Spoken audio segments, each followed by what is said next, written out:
The night sea has never ceased to be splendid, but that magnificence seemed not to belong to people like me. Neon lights from skyscrapers splattered across the wet road after a drizzle, like luxurious dreams I could only admire from afar. The clock on my old phone read exactly 11:00 p.m.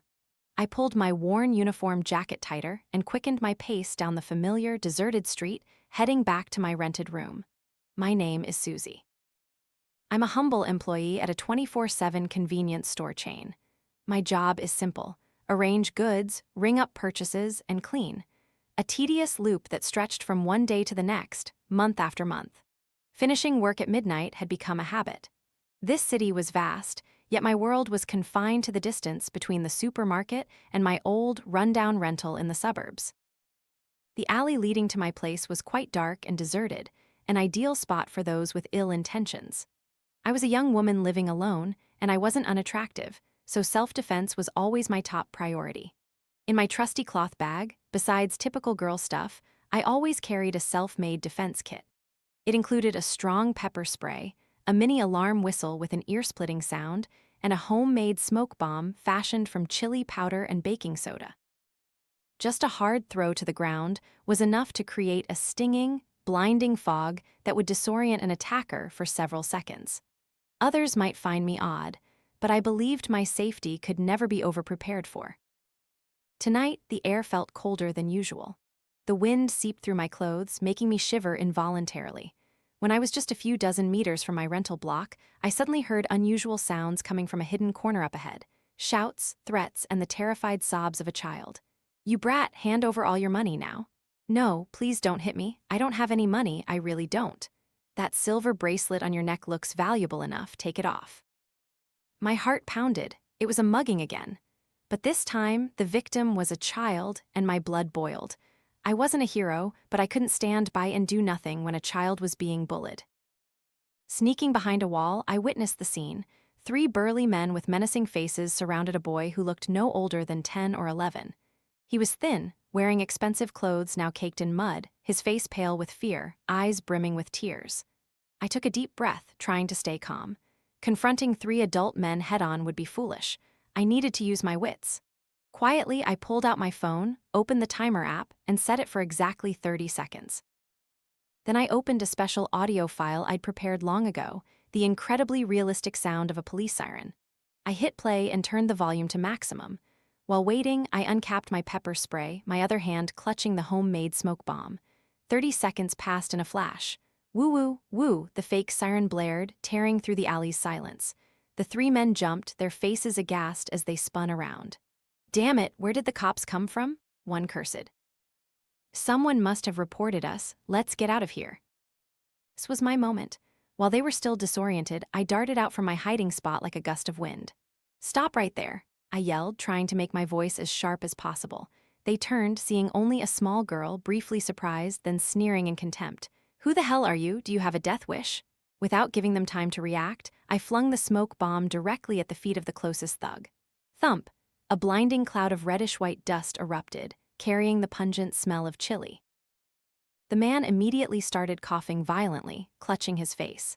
Before the other 2 could grasp what was happening, I swiftly sprayed a stream of pepper spray towards them. "Ah, my eyes, you bitch!" Agonized screams echoed.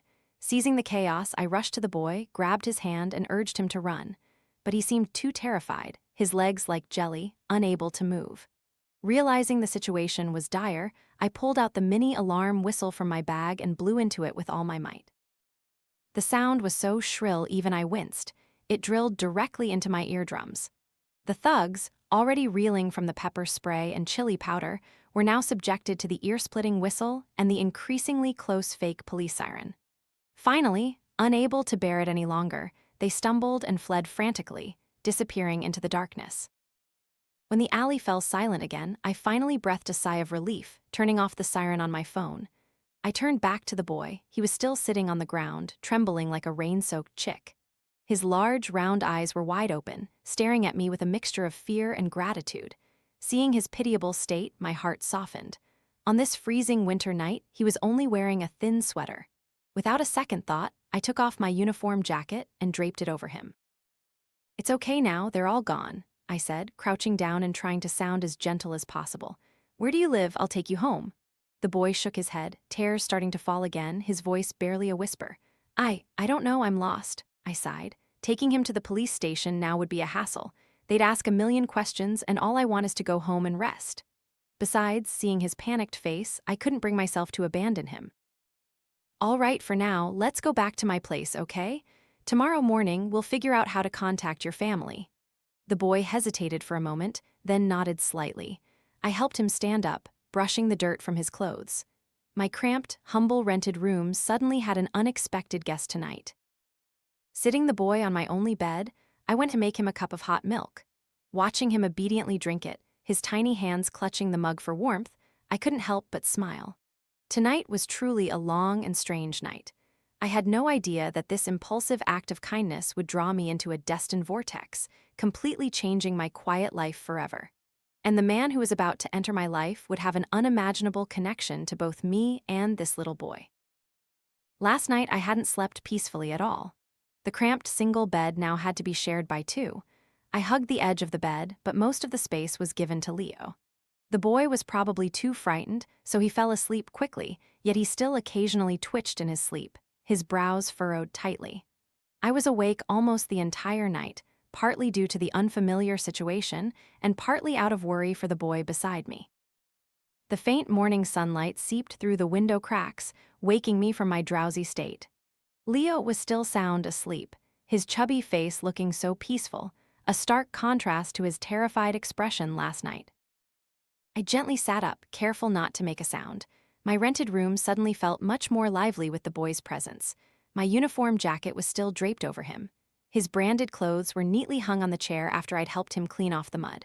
I went to cook a simple pot of plain congee, hoping it would warm the boy's stomach. As the faint aroma of the congee wafted through the room, Leo stirred and woke up. He sat up, rubbed his eyes, looked around in confusion, then stopped at me. Good morning, I smiled. Did you sleep well? Leo nodded slightly, his voice still sleepy. Good morning, big sister. Yes, I slept well. Come here and have some congee to warm your belly, okay? After we eat, we'll try to contact your family. I spooned the congee into a bowl and placed it on the small table. Leo obediently sat down, picked up the spoon, and ate slowly. Seeing his well-mannered demeanor, I knew for sure he came from no ordinary family. Once he had calmed down, I started asking questions. Leo, do you remember your parents' phone number or any relatives? The boy shook his head, a hint of sadness on his face. My parents are divorced. I live with my uncle. I don't remember his phone number. Usually my driver picks me up. My heart ached slightly. So he was a child lacking parental affection. This explained why he was wandering alone on the streets so late at night. Perhaps he had argued with his family and run away. What's your uncle's name then? What area do you live in? You might not remember the exact address, but do you recall the name of a building or a nearby street? I asked patiently. Leo thought for a moment, then said, My uncle's name is Ethan Gu. We live in Celestial Lake Villa. The name Ethan Gu sounded somewhat familiar, but I couldn't place where I'd heard it. As for Celestial Lake Villa, I knew it was Shanghai's most famous, wealthy residential area, where every inch of land was worth gold, a world entirely different from my shabby rented room. It seemed the boy's family must be incredibly worried. Just as I was about to use my phone to look up information about Ethan Gu and Celestial Lake Villa, a knock sounded at the door. Knock, knock, knock. The knocking was very polite, neither fast nor slow, yet it carried an invisible pressure that made me instinctively hold my breath. Who would be looking for me this early in the morning? Was it the landlord coming for this month's rent? But it wasn't due yet. I gestured for Leo to stay still, then cautiously approached the door and peered through the peephole. Standing outside was a stranger. He wore a perfectly tailored dark navy suit that accentuated his tall, sturdy build. His black hair was neatly combed back, his face was chiseled, his nose bridge high and straight, his thin lips pressed together, and most strikingly, his eyes deep, dark, like bottomless lakes, serene yet containing a power that deterred direct gazes. His demeanor exuded an air of nobility and aloofness, completely out of place here. Beside him stood several men in black, looking like bodyguards, maintaining a respectful distance. My heart skipped a beat. Could it be Leo's family coming to find him? But how did they find this place so quickly? Seeing my hesitation, the man outside spoke again, his voice deep, rich, and authoritative. "Excuse me, is this Miss Suzie? I am Leo's uncle." I flinched. He knew my name. Taking a deep breath, I opened the door a crack. The man gave me a polite nod. His gaze swept quickly over me, then settled on Leo, who was peeking out from behind me. Leo let out a joyful cry and rushed out, hugging the man's leg. The man, Ethan Gu, finally let out a soft sigh, the tension on his face seemingly dissolving. He bent down and ruffled Leo's hair, his voice becoming significantly gentler. "It's good that you're safe. I'm sorry you were scared." Then he stood up straight, his gaze once again directed at me. But this time, in his deep eyes, there was not only gratitude but also a complex glinta hint of surprise and an emotion I couldn't quite decipher. He stared at me, from my hair, my eyes, to the small mole at the corner of my lips, as if trying to confirm something from a long-lost memory. "It's you," he rasped, a note of disbelief in his voice. I was bewildered. "Do you know me?" Ethan Gu didn't answer immediately. He simply looked at me in silence, his gaze seemingly piercing my very soul, making me feel uneasy. After a long moment, he subtly shook his head, concealing the emotions in his eyes, returning to his usual composed demeanor. "It's nothing. Thank you, Miss Suzie, for taking care of Leo. We were very worried last night," he said, his tone back to normal. "We searched all night and were only able to locate this area thanks to the tracker on Leo's bracelet." Ah, so that was it. The silver bracelet the thugs tried to steal was a tracking device. No wonder. "It's nothing, really, just a small matter," I replied politely, feeling a little suffocated by his presence and that of his bodyguards. Ethan Gu took a black card from his wallet and offered it to me. "This is a small token of my gratitude. Please accept it. The password is 6 zeros. You can use it to improve your life a little." I looked at the powerful black card, then at him, and decisively shook my head. "Thank you, but I can't accept it. I helped Leo not for money, and besides, I didn't do much." A strange glint appeared in Ethan Gu's eyes. Perhaps he wasn't accustomed to being refused, but he didn't press the matter, simply withdrawing his hand.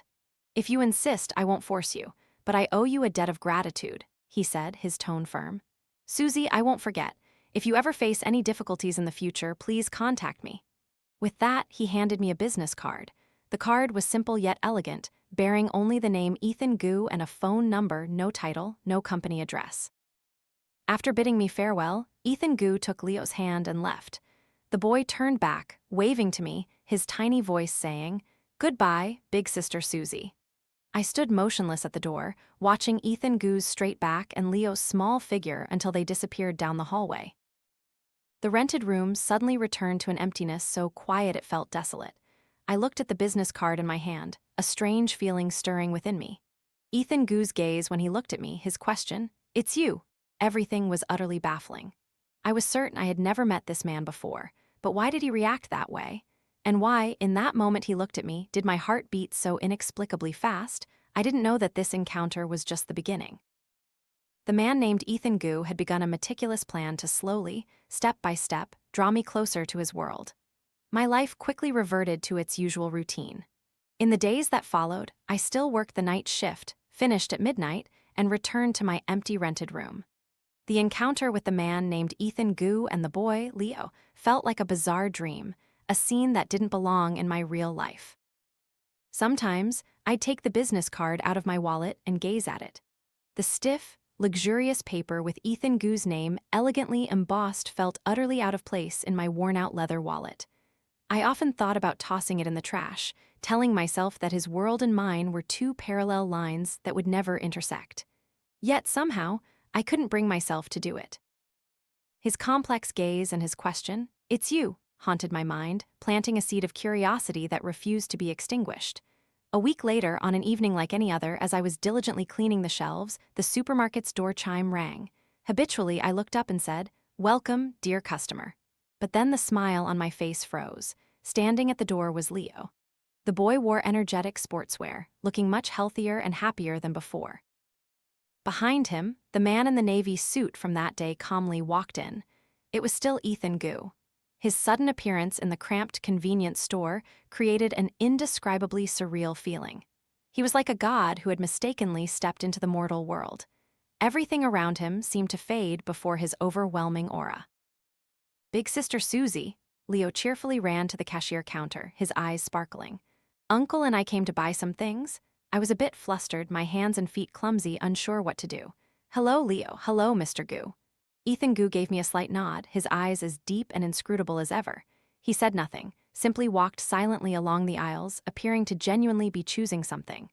Leo chattered beside me, telling me all sorts of stories from school and about his new toys. The boy seemed very fond of me. Leo, don't disturb your sister while she's working. Ethan Gu's voice echoed from behind, neither cold nor warm. I wasn't. Leo pouted but still obediently ran back to his uncle. A moment later, Ethan Gu came to the counter with a bottle of mineral water and a chocolate bar. These ordinary items looked so out of place with his noble appearance. I hurriedly took them to scan the barcodes, my mind feeling a bit blank. That'll be 15 yuan, I said, trying to keep my voice from shaking. He handed me a 100 yuan note. As I fumbled for change, he suddenly spoke. Is your job here difficult? His question made me look up, meeting his eyes that were looking straight into mine. It's normal, I'm used to it, I replied. Finishing work at 11 p.m., a girl walking home alone isn't very safe, he continued, his tone a casual observation, yet it made my heart skip a beat. How did he know I finished work at 11 p.m.? Had Leo told him, but I didn't recall telling the boy. I carry self-defense items, I answered instinctively. Then I felt foolish for revealing that to him. The corner of Ethan Gu's lips seemed to curve into an almost imperceptible smile. I know, very clever. He took the change from my hand. His long, slender fingers brushed mine inadvertently. A warm sensation, yet it felt like an electric current running down my spine. I quickly withdrew my hand. We're leaving now, thank you once again. He said, then took Leo's hand and departed. His luxurious, gleaming black car, which had been waiting outside, silently pulled away and merged into the busy traffic. I stood there stunned for a long time, still in a state of shock. Just then my colleague Mimi, who was working the same shift, walked out from the back room, her eyes wide with excitement. Oh my God, Suzie, who was that man just now? So handsome, and what an aura, he even drives a Bentley. Is he your boyfriend? I quickly waved my hands. No, don't talk nonsense, he's just an acquaintance. An acquaintance who looks at you like that? Mimi wouldn't let it go. Then, as if suddenly remembering something, she gasped. Wait a minute, he looks so familiar, I think I saw him in a magazine. Ah, yes, Ethan Gu, it's Ethan Gu, the CEO of Gu Corporation. Mimi finished speaking, then ran to grab an economic magazine from the break corner, quickly flipped to a page, and held it up in front of me. Is this him? On the magazine cover was a photo of Ethan Gu in an interview photo shoot. It was still that chiseled face, those sharp eyes, but in the setting of a lavish office, his regal aura was even more pronounced. Below the photo was a large headline, Ethan Gu, the young crown prince of the Gu tech empire. My mind buzzed. Gu Corporation. That was a name everyone in Shanghai knew, a colossal conglomerate with influence spanning technology, finance, and real estate. And the man who had just bought a bottle of mineral water in my store, the man who had asked if my job was difficult, was precisely the head of that empire. This shock was even greater than saving Leo or him finding my humble rented room. An invisible yet colossal chasm, like a deep abyss, appeared before my eyes. I was just a tiny grain of sand, while he was an entire star in the sky. I looked at the business card in my wallet again. Now, the name Ethan Gu was no longer just a name. It represented power, status, a world I could never hope to touch in this lifetime. So why would a man like him appear in my life? Why did he show such strange acts of concern? Was this coincidence truly a coincidence or a deliberate arrangement? His promise, I owe you a debt of gratitude, now sounded so heavy and terrifying. I felt as if an invisible, sophisticated, and sturdy net was slowly enclosing me. And the one casting the net was no other than the powerful man named Ethan Gu. Discovering Ethan Gu's true identity struck a heavy blow to the calm I had always strived to maintain. My world, which had originally been a monotonous straight line connecting the supermarket to my rented room, was now suddenly shaken by a colossal force. In the following days, I went to work in a daze.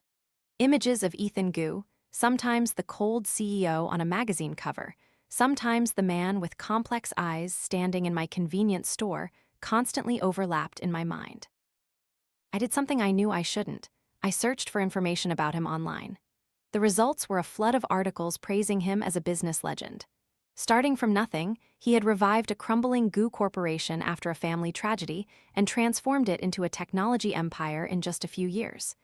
He was described as decisive, ruthless, and never acted without purpose, a heartless money-making machine. These articles only deepened my confusion. Why would such a man personally seek me out? Why would he ask meaningless questions of a lowly supermarket employee? The sole explanation, repaying a favor, sounded hollow and untrustworthy. Every action of his now, in my eyes, held a deeper meaning and an unfathomable purpose. I felt like prey slowly being cornered by a seasoned hunter. Fear, and a nameless hint of curiosity, grew steadily within me. Just as I was trying to convince myself that I was overthinking everything, that a prominent figure like him would soon forget my existence, real trouble struck. That evening, on my way home from work, I saw my landlady waiting for me at the alley's entrance, looking awkward. "Suzie, there's something I need to tell you," she stammered. "Someone has made a very high offer to buy this entire block. They're requiring all tenants to move out within a week." My ears buzzed. A week? Why so sudden? Where am I supposed to find a place now? "I don't know what to do either," the landlady sighed. "They offered too high a price. I couldn't refuse. They're also compensating each room with 1 month's rent. Take this as my apology for the inconvenience." I took the stack of money from her, my heart heavy. Finding an affordable, secure rented room in Shanghai was like trying to reach the sky, let alone within a week. For the next few days, I was frantic. During the day, I seized every free moment to search for homes online and make calls. At night, after exhausting work, I had to pack my belongings, but the result was still zero. Cheap places were too far and too complicated. Those a little closer had rents so high I couldn't afford them. Despair began to engulf me. I sat amidst my cluttered room with half-packed cardboard boxes, feeling helpless and insignificant in this colossal city. Perhaps I would have to find an even shabbier room, accepting a longer commute. Just then my phone rang with an unfamiliar number. I wearily answered. "Hello, may I speak with Miss Suzie?" A polite male voice resonated from the other end. "Yes, this is she. Who is this?" "This is Assistant Lay, Mr. Gu's assistant." My heart jumped. "Mr. Gu, Ethan Gu. Mr. Gu is aware of your current difficult situation," the assistant continued, his professional tone betraying no emotion. "Gu Corporation has an apartment complex for employees in Pudong District, and there's currently a vacant unit. If you don't mind, Mr. Gu would like to invite you to stay there temporarily. The rent will be calculated at an internal rate, which is very reasonable. Mr. Gu says this is his way of fulfilling his promise of gratitude." My head spun. Pudong District, that was a central area with convenient transportation, and an employee apartment complex from Gu Corporation would certainly be no ordinary place. An offer so attractive it was hard to believe, and it came exactly when I was at my wit's end. But my suspicion was even greater than my relief. How did he know I was in trouble? Was the landlord's sudden sale of the building also a coincidence? The net I sensed around me seemed to be tightening, leaving me no escape. "How does Mr. Gu know about my situation?" I tried to keep my voice steady. "Mr. Gu has his ways," Assistant Lee replied vaguely. "Miss Suzie, this is entirely a proposal offered in good faith. You can consider it. If you agree, we'll arrange for you to view the apartment tomorrow." I hung up, my mind a tangled mess. Refusal meant I might have to sleep on the streets. My self-respect and pride screamed in protest. I didn't want to accept charity from anyone, especially not from an unpredictable man like Ethan Gu. I wanted nothing to do with his world, but harsh reality was pushing me against a wall.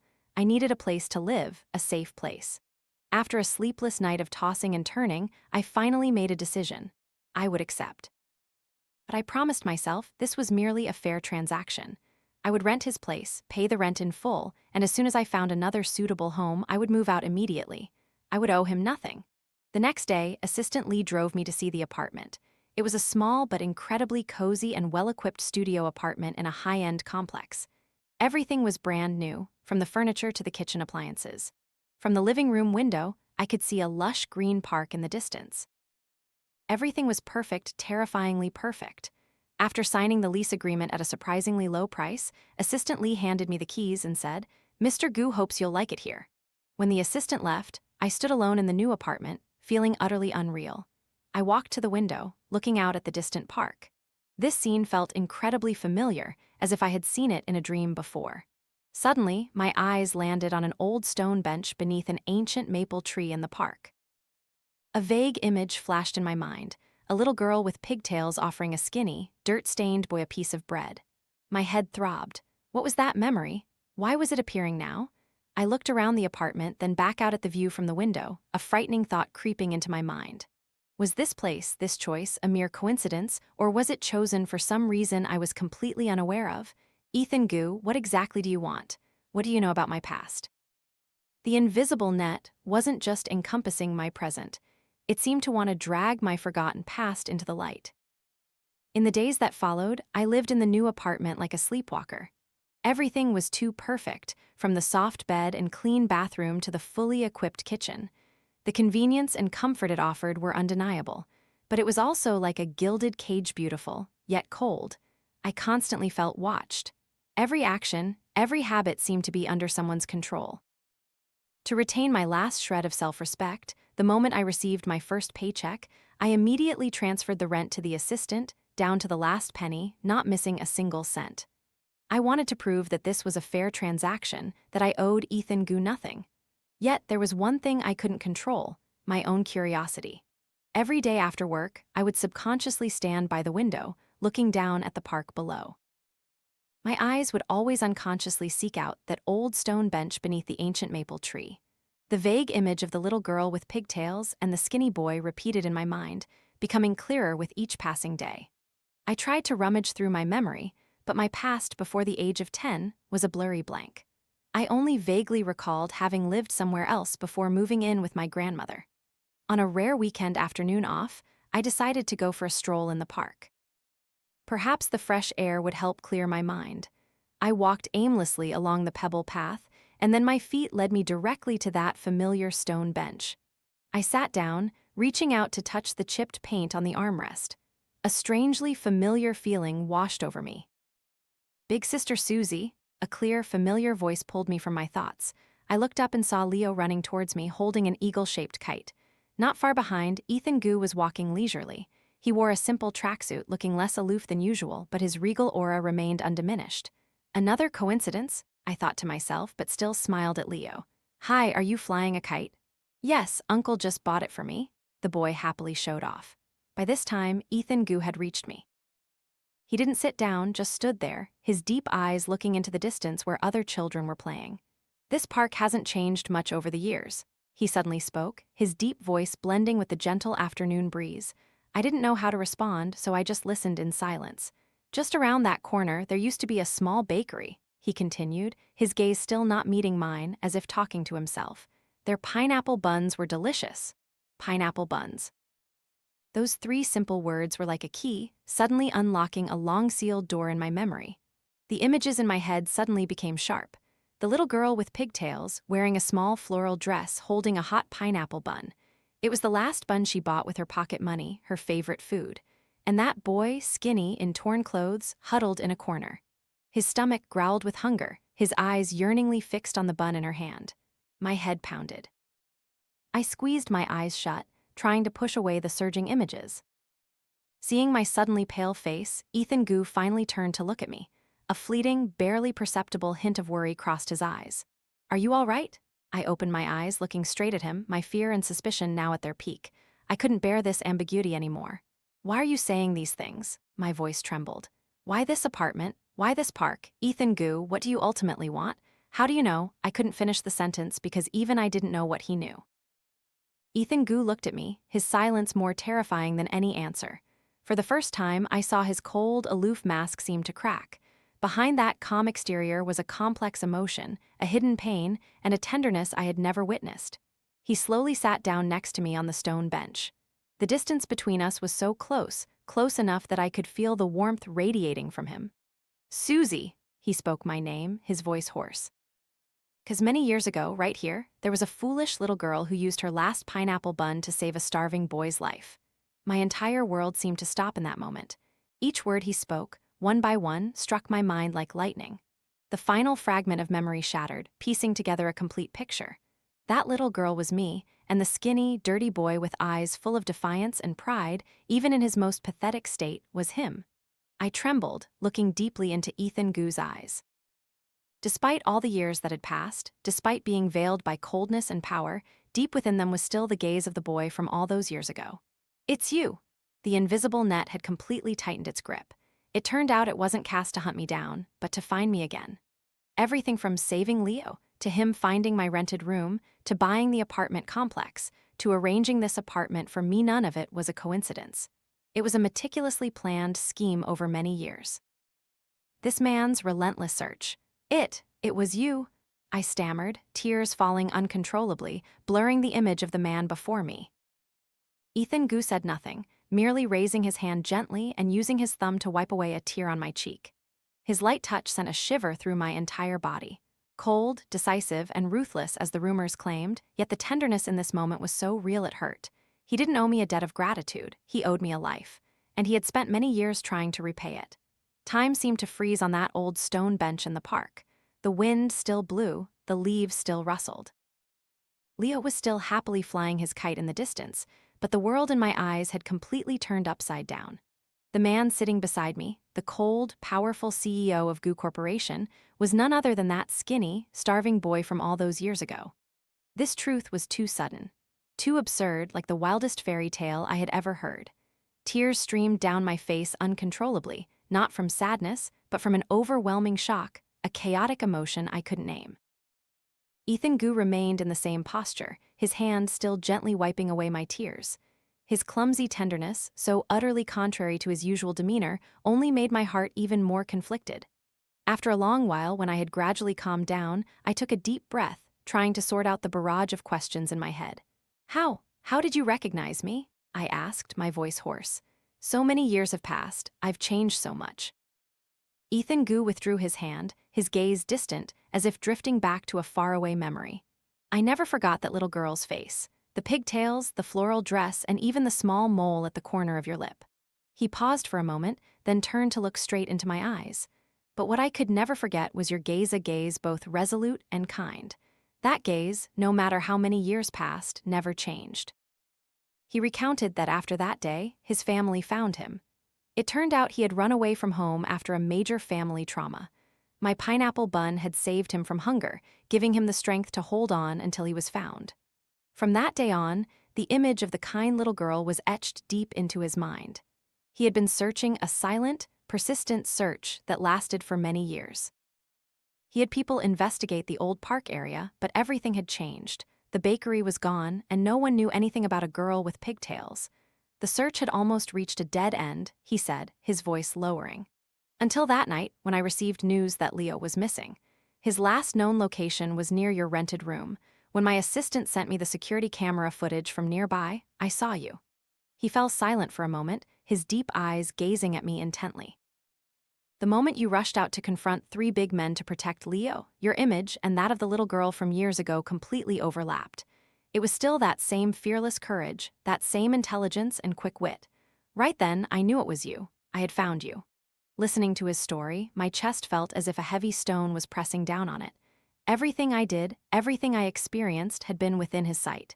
His planning was too subtle, too perfect. He didn't just find me, he used his power to interfere in my life, clearing every obstacle and bringing me to this place, the beginning of it all. A sense of fear crept into me. It wasn't the fear of an evil person, but the fear of immense power and an overwhelming, heavy emotion. So, me being evicted from my room, I stammered. That was my doing, he admitted frankly, without evasion. I couldn't let my benefactor live in such a dilapidated and dangerous place. It was the fastest way to get you somewhere better. His frankness left me speechless. He did all of that, turning my life upside down, without any explanation, just because he thought it was best for me. I don't need your repayment, I said, my voice unconsciously hardening. What happened all those years ago was a small matter. I forgot about it long ago. That pineapple bun isn't worth all of this. You and I, we owe each other nothing. I stood up, trying to widen the distance between us. I needed to escape this suffocating feeling, escape the net of emotions he was casting. Owe each other nothing? Ethan Gu also stood up. He was a head taller than me. His shadow enveloped me, creating an invisible pressure. Suzie, do you know what that pineapple bun meant to me? It didn't just save me from hunger. It showed me that even in the darkest and most desperate moments, warmth and kindness still existed in this world. It was the light that helped me through my most difficult years. He stepped closer, his dark eyes locking onto mine. A debt for a pineapple bun I could repay with an entire bakery, even a chain of stores. But the debt of kindness you gave me that day, what do you think I should repay that with? His voice wasn't loud, but each word echoed in my head, powerful and heavy. I can only use my entire life to repay it. His final statement was like an oath, an undeniable assertion that left me no room to refuse. I stared at him, completely overwhelmed by the profound affection and frightening obsession of this man.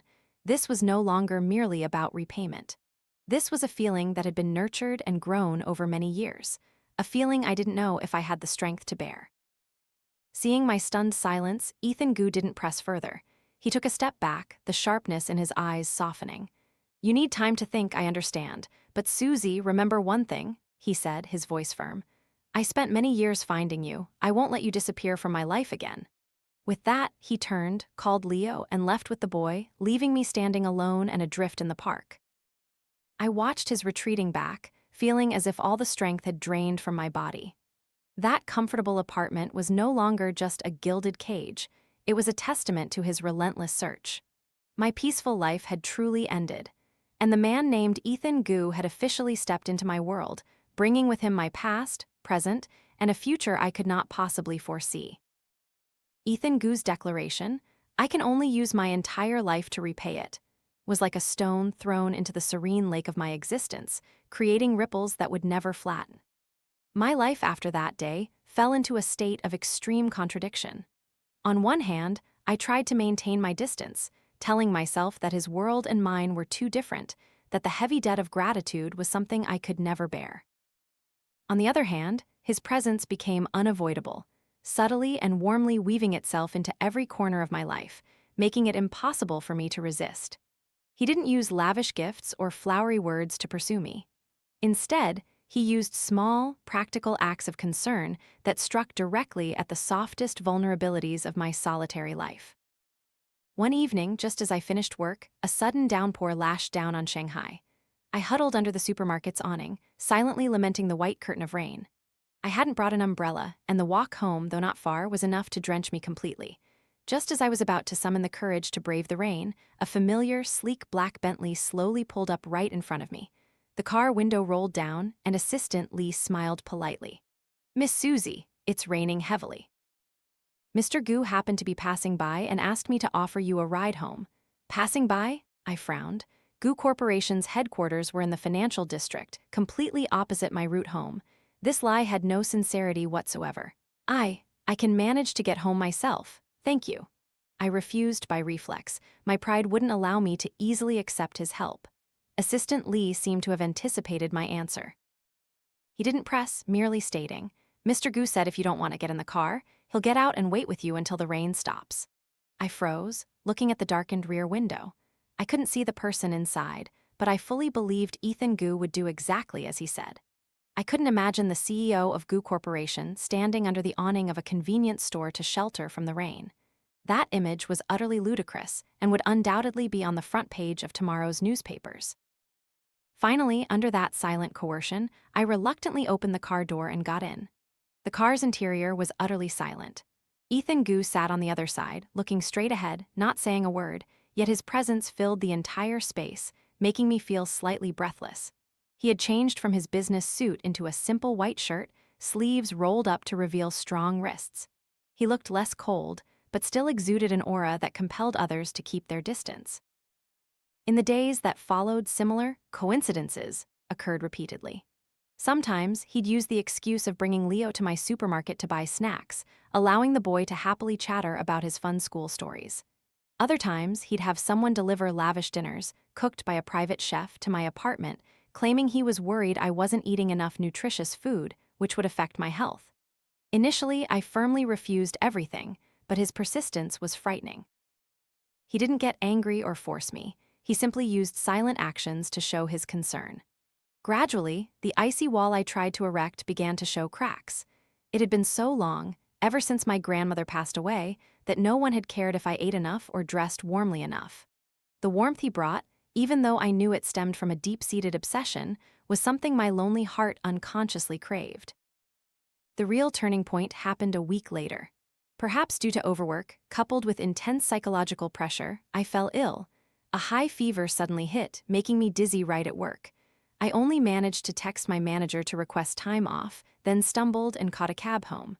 My head was spinning, my whole body burning hot. Upon reaching my apartment, I collapsed onto the bed, falling into a delirious sleep. I don't know how long I slept, only that I felt a cool hand gently placed on my forehead. I struggled to open my heavy eyes and saw a blurry figure sitting beside the bed. "Suzie, are you awake?" It was Ethan Gu's voice. His voice no longer held its usual calm, aloof tone, but contained an undisguised worry. I looked around, realizing I was in my own apartment, but an IV drip was attached to my arm. A man in a white coat, looking like a private doctor, was packing up his equipment. Why are you here?" I croaked, my throat dry. "Your manager called my assistant saying you were seriously ill but couldn't be reached," he explained concisely, offering me a glass of warm water. "Drink some water." I obediently took a few sips. Now I understood, he had indeed placed someone at my supermarket. His net truly had no loopholes. But at that moment, I no longer had the strength for anger or fear. The fever had completely drained me of all energy. After the doctor left, only the two of us remained in the room. Ethan Gu didn't leave. He sat on the chair next to my bed, quietly peeling an apple for me. The sight of a powerful CEO, accustomed to commanding thousands, now awkwardly holding a fruit knife, carefully peeling little by little, afraid of hurting me, stirred a strange emotion within my heart. He cooked me a bowl of plain congee, spoon-feeding me one spoonful at a time, blowing on it to cool it before bringing it to my lips, as if meticulously caring for a precious porcelain artifact. Throughout this, he didn't say much. There were only actions. But it was precisely that silence and those thoughtful actions that held more power than any words. I looked at him, the man patiently feeding me congee. His brow was slightly furrowed in concentration. His deep eyes no longer held the sharp gaze of a businessman, but only pure worry. In that moment, I no longer saw him as a high and mighty CEO, nor as a man burdened by a debt of gratitude. I only saw a man who was caring for me with his entire heart. When I had finished half a bowl of congee, he raised his hand and placed it on my forehead to check my temperature. This time, I didn't recoil instinctively. I let his warm hand rest on my forehead. It was an acceptance in silence. The icy wall within my heart completely melted in that moment. I knew I could no longer deceive myself. I had truly fallen for this man, not because he was Ethan Gu, the CEO of Gu Corporation, but because he was Ethan Gu, the boy from all those years ago, and the man of the present.